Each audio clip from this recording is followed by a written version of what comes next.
দর্শক, চালের বাজারের খবর জানবো। ঢাকার বাইরে থেকে দিনাজপুর থেকে আমাদের সাথে যুক্ত হচ্ছেন সহকর্মী বিপুল সরকার সানি এবং নোয়াখালী থেকে সুমন ভৌমিক। প্রথমে সানির কাছে চলে যাচ্ছি। সানি, বাজারের অবস্থা জানাবেন। চালের বাজারে ওখানে দাম বেড়েছে না কমেছে, সার্বিক পরিস্থিতি জানতে চাই।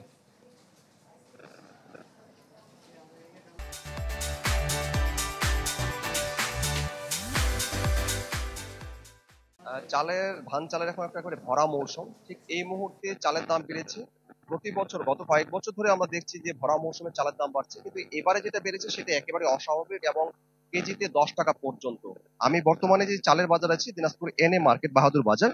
আজকে যে বাজার দর, মিনিকেট চাল আজকে বিক্রি হচ্ছে 50 কেজির বস্তা 3700 টাকা, যেটি ছিল গত 2 সপ্তাহ আগেও ছিল 3250 টাকা। 29 জাতের চাল বিক্রি হচ্ছে 2900 টাকা, যেটি 2550 টাকা বস্তা দরে বিক্রি হচ্ছিল।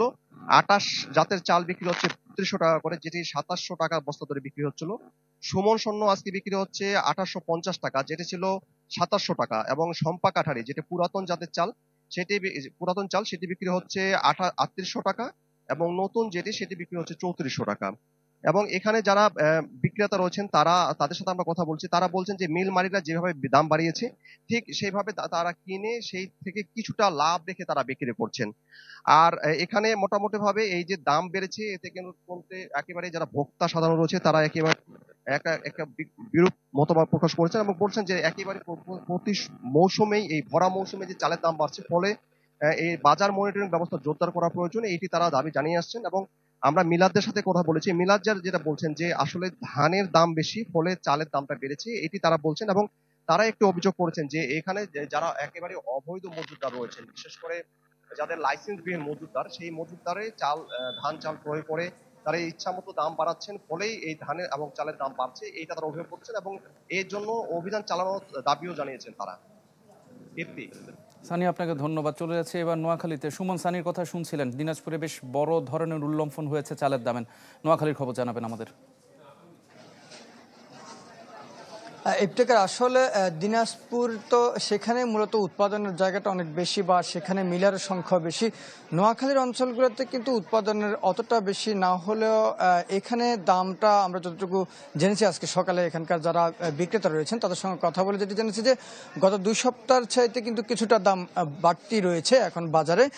আমরা সকালে অনেকজন যারা খুচরা বিক্রেতা রয়েছেন এবং যারা পাইকারি বিক্রেতা রয়েছেন তাদের সঙ্গে আমরা কথা বলেছি। তারা বলেছেন যে স্বর্ণা যেখানে 2650 টাকা বিক্রি হতো সেটি এখন 2800 টাকা বিক্রি হচ্ছে, এবং ফাইজাম সেটি 2900 টাকা থেকে 3000 টাকা দাম বেড়েছে 100 টাকার মতো।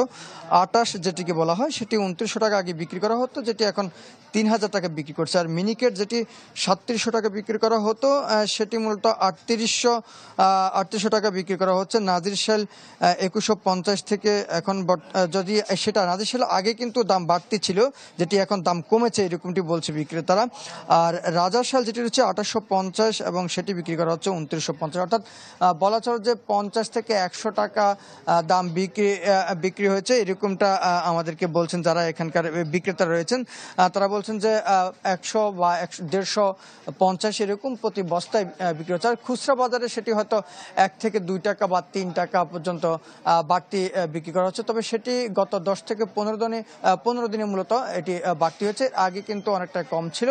তবে যারা ক্রেতা রয়েছেন মানে ভোক্তা যারা রয়েছেন তারা বলছেন যে ধানের দাম তো সর্বোচ্চ 1000 টাকা বিক্রি করা হয়েছিল, তাহলে সেক্ষেত্রে কেন দাম এত বাড়তি হবে, এরকমটি আসলে ক্রেতাদের মধ্যে রয়েছে। যে হুট করে দাম বাড়তি নিয়ে ক্রেতারা বলছেন যারা মিলার রয়েছেন তাদেরকে যদি নিয়ন্ত্রণ করা না যায় তাহলে সেক্ষেত্রে আসলে চালের দাম আরো বাড়বে, এমনটা বলছেন ক্রেতারা। এবং বিক্রেতারা একই কথা বলছেন, যারা পাইকারি বিক্রেতা এবং খুচরা বিক্রেতা রয়েছেন তারাও বলছেন যে মিলারদেরকে মূলত আসলে কন্ট্রোল নিয়ে আসতে না পারলে বাজার দাম আরো বাড়বে। ইফতেখার। সুমন, আপনাকে ধন্যবাদ। দর্শক, চালের বাজারের খবর জানছিলাম। আমাদের সহকর্মী বিপুল সরকার সানি যোগ দিয়েছিলেন দিনাজপুর থেকে এবং নোয়াখালী থেকে সুমন ভৌমিক।